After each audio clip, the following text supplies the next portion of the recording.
Huwag niyo na po kaming hanapin sa mga presinto sapagkat ang inyong mga pulis ay nasa inyo ng mga telepono. Dial 911. Darating ang inyong mga pulis sa loob ng 5 minuto. Lilingkod sa bawat Pilipino at magbibigay ng tamang impormasyon para sa tahimik at maayos na Pilipinas. Police News Network, alagad ng batas, tagapagtaguyod ng balitang pulis, sandigan ng mamamayan, patnubay ng katotohanan. La Campo Crame, maghahatid ng pinakahuling kaganapan at nagbabagang balita. Ito ang PNN Police News Network. At ngayon, ang inyong mga tagapagbalita. Magandang araw, Bagong Pilipinas. Ako ang inyong alagad ng batas, tagataguyod ng Balitang Pulis. Ako po si Patrol Woman Maria Danica Bungo mula sa Regional Mobile Force Battalion ng NCRPO. Maghahatid sa inyo ng tamang balita, kwento ng pulis at serbisyo para sa mamamayan. At ito ang PNP News Online, ang pangunahing balita ng Police News Network, alagad ng batas, tagataguyod ng Balitang Pulis.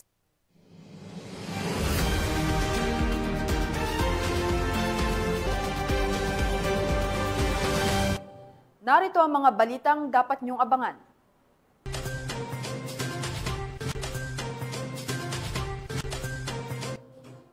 ₱802 milyong halaga ng iligal na droga na recover ng mga otoridad sa baybayin ng Bataan.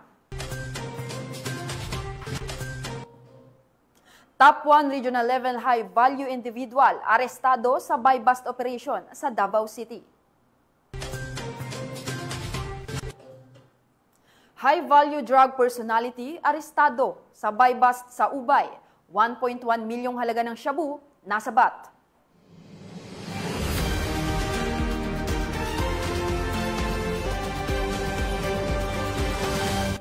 Narito ang mga balitang hatid ng ating PNN correspondents mula sa iba't ibang panig ng bansa.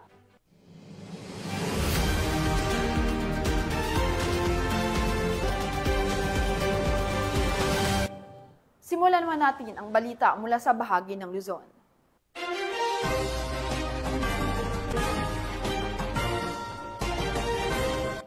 Inaresto ng mga otoridad ang isa sa top 7 most wanted sa lungsod ng Urdaneta City, Pangasinan, na may kasong qualified rape through sexual assault, matapos ang matagumpay na operasyon ng pulisya sa nasabing lungsod.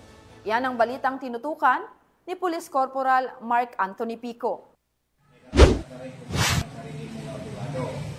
Arestado ng mga tauhan ng Urdaneta City Police Station ang isang tricycle driver sa kasong qualified rape through sexual assault sa Barangay Kasantaan, Urdaneta City.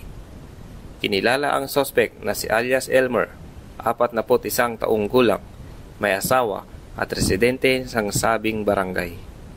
Inaresto siya sa bisa ng warrant of arrest para sa kasong qualified rape through sexual assault ng Article 266-A, Paragraph 2, kaugnay ng Article 266-B ng Revised Penal Code na inamyendahan ng RA 8353 na may criminal case number U-31193 na may piyansang nagkakahalaga ng 200,000 piso na pinirmahan ni Honorable Edwin Bautista Maynigo, Presiding Judge ng Family Court, 1st Judicial Region, Branch 16, Urdaneta City, Pangasinan, noong Agosto 6 taong kasalukuyan.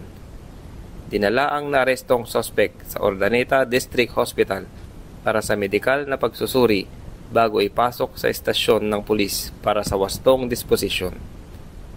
Patuloy ang paalala ng pulisya sa publiko na makipagtulungan sa mga otoridad sa pamamagitan ng pagbibigay ng impormasyon ukol sa mga wanted na personalidad upang mapanatili ang kapayapaan at kaayusan sa komunidad.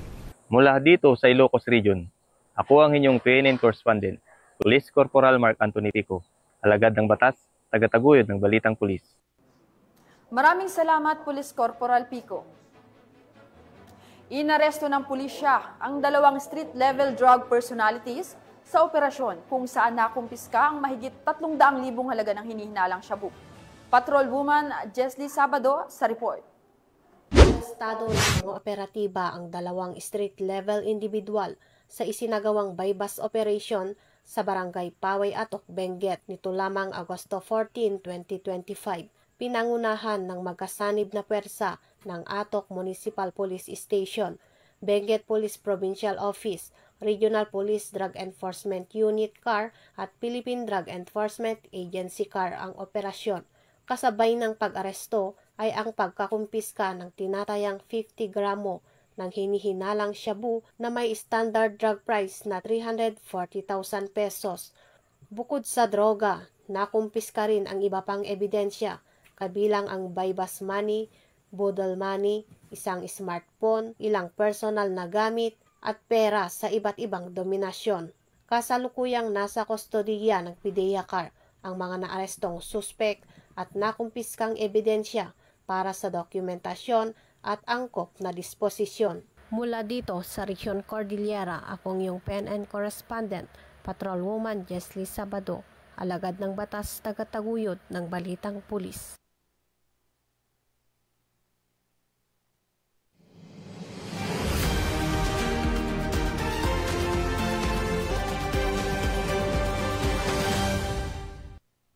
Samsam ng mga otoridad ang mahigit 800 milyong pisong halaga ng hinihinalang ilegal na droga na nakasako sa dalampasigan sa baybayin ng Bataan na itinuturing na isa sa pinakamalaking pagkakarecover sa rehiyon ngayong taon.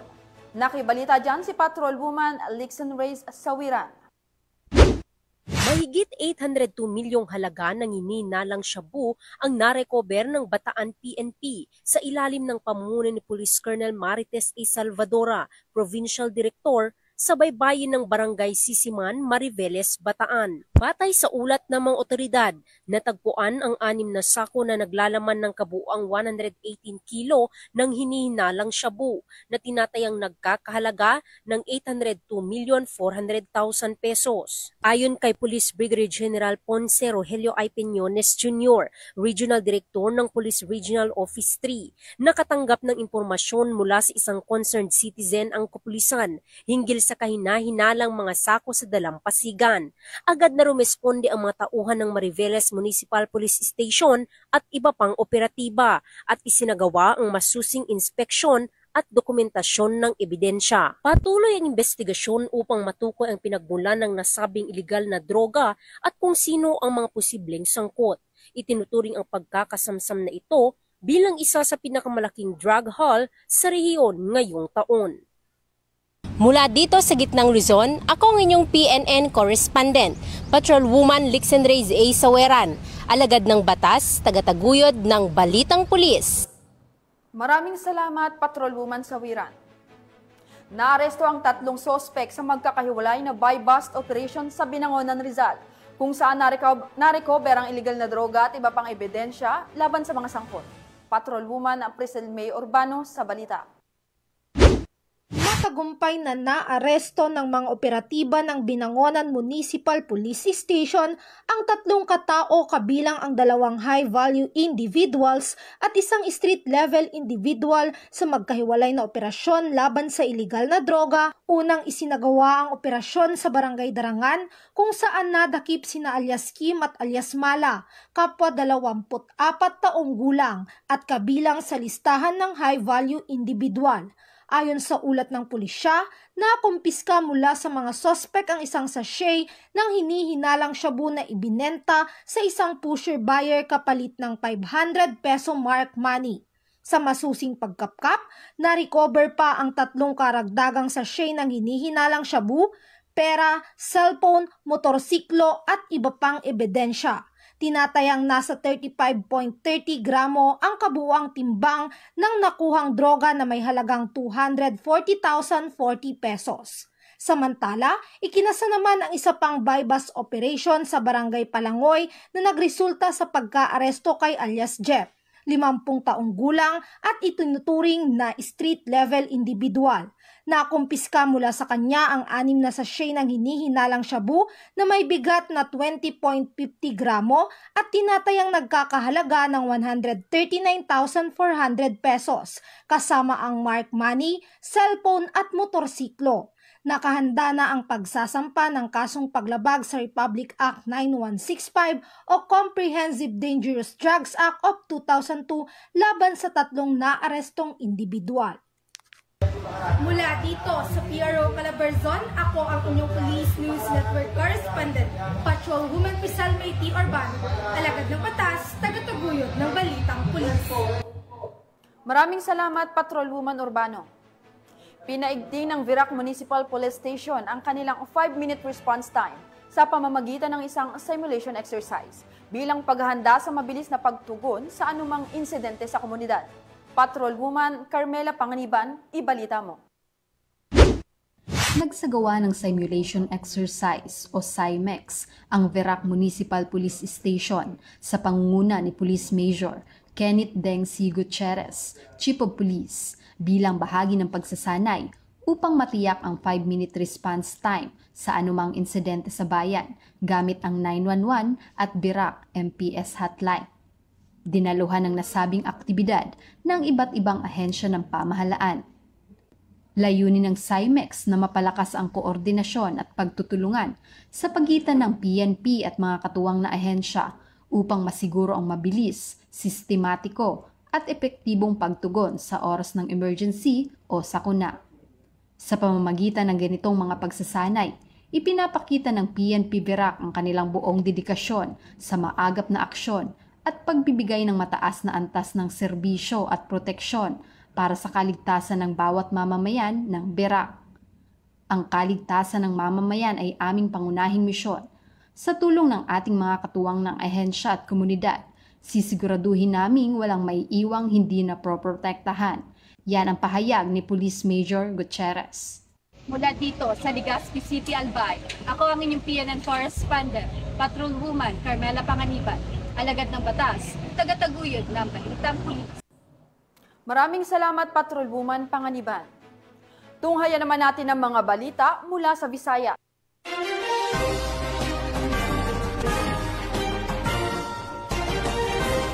Nakumpiska sa buy-bust operation sa La Paz, Iloilo ang mahigit 300,000 pisong halaga ng hinihinalang illegal na droga. Patrolwoman Lynette Sablon sa balita. Umabot sa mahigit 300,000 pesos halaga ng hinihinalang shabu ang nakumpiska sa isinagawang matagumpay na buy-bust operation sa Zone 2, Barangay Rizal, La Paz, Iloilo City, dito lamang 13 ng Agosto, taong kasalukuyan. Kinilala ang mga naaresto na sina alias Lionel, 53 taong gulang, e-bike driver at si alias Randy, 49 na taong gulang, construction worker na kapwa residente na nasabing lugar.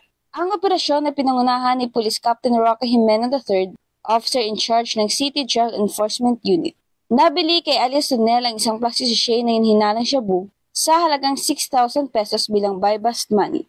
Sa kabuuan, nasamsa mula sa mga suspect ang 13 plastic sachet ng iligal na droga na may kabuang bigat na humigit kumulang 50 gramo at tinatayang may market value na 340,000 pesos.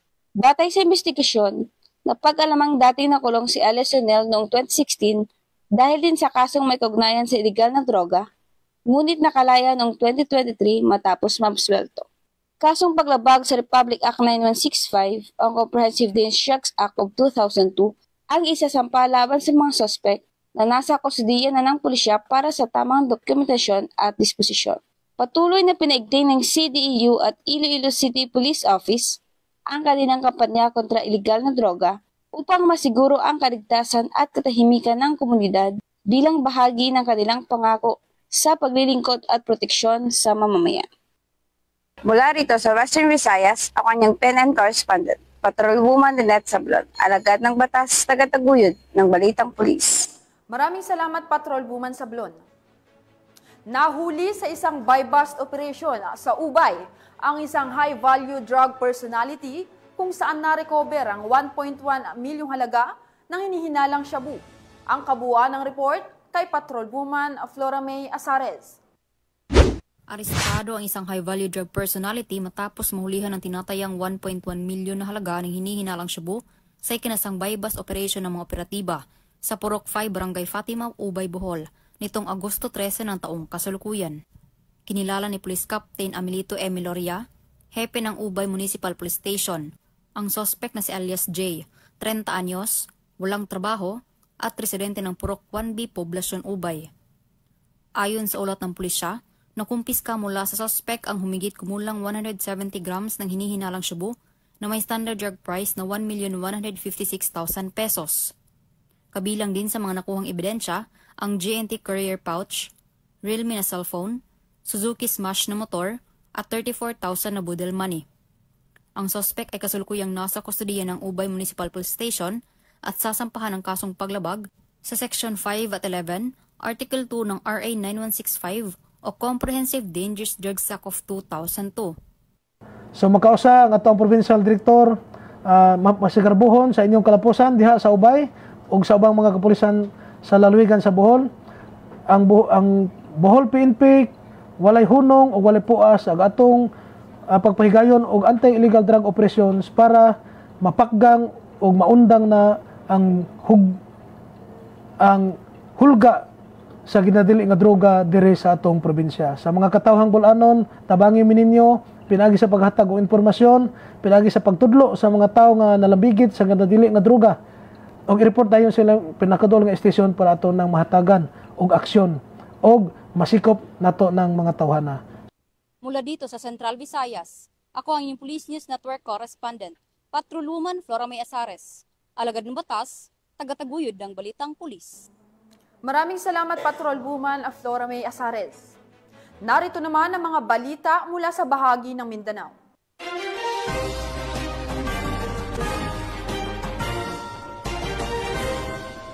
Naaresto sa ikinasang buy-bust operation sa Tagoloan, Misamis Oriental ang mga drug suspect kung saan nakumpiska mula sa kanyang inihinalang illegal na droga. Patrolwoman Saravem Batomalaki sa kabuuan ng balita. Arestado ang dalawang individual na drug suspects isinagawang buy-bust operation ng mga operatiba ng Taguluan ni PS sa Barangay Sumpong Congon, Taguluan ni Misamis Oriental. Kinilala ni Police Major Renz Marion Serrano, hepe ng Taguluan Municipal Police Station, ang mga suspect na si alias Jason, lalaki, residente ng Libuna Bukidnon at alias Jeffrey, lalaki at residente ng Misamis Oriental.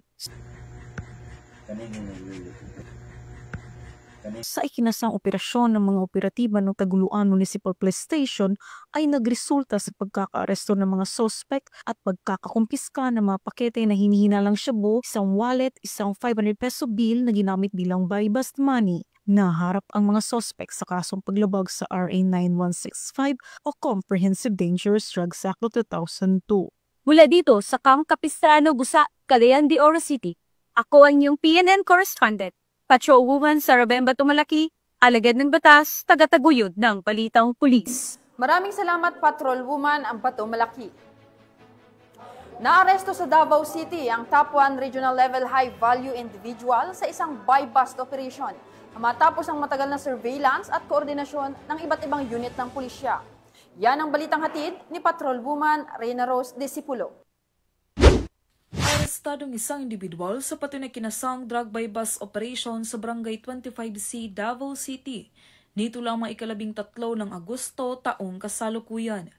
Kinilala ni Police Major Maynard D. Pascual, hepe ng Regional Police Drug Enforcement Unit 11 ng suspect na si alias Mon, 52 taong gulang, may asawa, na pawang residente ng Barangay 23C Boulevard, Davao City, na tinaguri ang top 1 regional level high value individual sa nasabing lugar. Ayon kay Police Major Pascual, naaresto ang mga suspect sa pagtulungan ng mga personahe ng Regional Police Drug Enforcement Unit 11, Davao City Police Office City Intelligence Unit, Santa Ana Police Station, at katuwang ang Philippine Drug Enforcement Agency 11. Dagdag pa ni Police Major Pascual, na-recover mula sa suspect ang 2 pakete ng hinalang shabu na may standard drug price na 1,292,000 pesos, isang keypad phone, isang unit ng motorsiklo at buy-bust money na ginamit sa operasyon. Kasalukuyang nasa kustodiya ang suspect upang dumaan sa tamang disposisyon at maharap sa kasong paglabag sa RA 9165 o Comprehensive Dangerous Drugs Act of 2002. Samantala, Ang laban kontra kriminalidad ay patuloy na pinapaigting ng Police Regional Office 11 sa pamumuno ni Acting Regional Director, Police Brigadier General Joseph R. Argiles, alinsunod sa kampanya ng Bagong Pilipinas na panatilihin ang kapayapaan at kayusan tungo sa pagsulong ng bansa. Ito sa Police Regional Office 11, ako ang inyong PNN correspondent, Patrolwoman Reyna Rose Disipulo, alagad ng batas, tagataguyod ng Balitang Pulis. Maraming salamat, Patrolwoman Disipulo. Sinimula ng implementasyon ng COMELEC gun ban para sa kauna-unahang BARM parliamentary election bilang bahagi ng seguridad at paghahanda para sa ligtas at maayos na halalan. Yan ang ulat ni Patrolwoman Maricris Algabre. Sinimula na ang mahigpit na pagpapatupad ng COMELEC gun ban bilang bahagi ng paghahanda para sa nalalapit na first BARM parliamentary election sa darating na October 13, 2025 sa buong rehiyon ng Bangsamoro. Nito lamang 14 ng Agosto taong kasalukuyan. Pinangunahan ni Police Brigadier General Jason C. D. Guzman, Regional Director ng Police Regional Office Bangsamoro Autonomous Region ang naturang aktibidad, katuwang ang buong hanay ng kapulisan ng Cotabato City Police Office na pinamumunuan ni Police Colonel Jibin Bongkayaw, Provincial Director ng Cotabato City Police Office at COMELEC Cotabato City Election Officer, Attorney Nabel Motia. Batay sa COMELEC Resolution Number 11149, magsisimula sa August 14, 2025 ang election period at tatagal hanggang October 28, 2025. Kasabay nito, mahigpit ding ipatutupad ang pagbabawal sa pagdadala ng anumang uri ng baril at iba pang nakamamatay na armas. Ating previous election, noong January 12, nag-implement nationwide lahat. Nag-checkpoint ng madaling araw. Kaya ganun po ang simula. Ito po, kung nakita niyo po ngayon, nandito yung ating election officer na kasama natin dito na nag-checkpoint. Pero normally, sa PNP po, sa security forces, start 12 midnight. Nagabi pa po, start lang po. Mula rito sa rehiyon ng Bangsamoro, ako ang inyong Police News Network Correspondent, Patrolwoman Maricris Algabre, alagad ng batas, tagataguyod ng Balitang Pulis. Maraming salamat, Patrolwoman Algabre. At yan ang mga balitang nakalap ng ating PNN correspondents mula Luzon, Visayas at Mindanao. Sa ngalan ng pamunuan ng Philippine National Police, sa pangunguna ni PNP Chief Police General Nicolas Torre III at sa pamumuno ni President Ferdinand Bongbong Marcos Jr., kami ay maglilingkod sa bawat Pilipino at magbibigay ng tama at balanseng balita. At sa mga mahal naming kababayan, huwag na kayong maghanap ng pulis sa presinto sapagkat kami po ay nasa inyo ng mga telepono. Tumawag sa 911, darating kami sa loob ng 5 minuto. Mula rito sa tanggapan ng tagapag-ugnay sa pambansang pulisya, ako ang inyong alagad ng batas, tagataguyod ng Balitang Pulis, Patrolwoman Maria Danica Bacal Subungo ng Regional Mobile Force Battalion ng NCRPO, maghahati ng tamang balita, kwento ng pulis at serbisyo para sa mamamayan.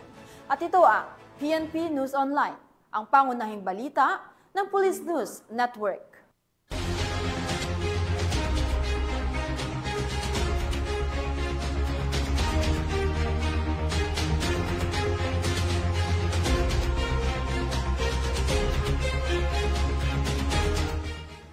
Police News Network, alagad ng batas, tagapagtaguyod ng Balitang Pulis.